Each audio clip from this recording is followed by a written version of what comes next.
त्याला पाहायला मिळतील। इथे पहिला चेंडूला भिरकावलाय, हवेमध्ये भरपूर काळ चेंडू आहे।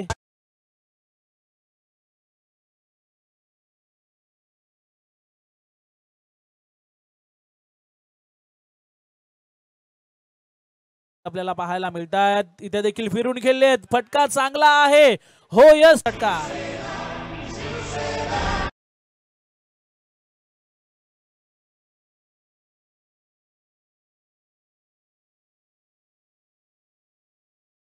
काय सुरुवात, काय फटकेबाजी पाहायला मिळते।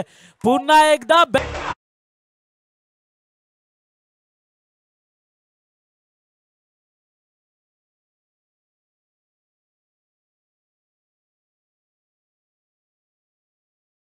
मध्ये सुरू आहे। स्वप्नीलच्या माध्यमातून हा बघा किती लांब मारलाय, जा शोधून। त्याच्यानंतर लगातारचे 3 षटकार। अफलातून बॅटिंग, स्वप्नील ऑन फायर नाव।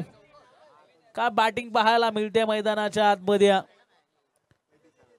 वैयक्तिक 49 वरती कुणाल खेळतोय, परंतु स्वप्नीलने देखील सांगितले की मी देखील कमी नाही आहे। लगातार 3 षटकार 1 चौकार पाहायला मिळाला या षटकामध्ये।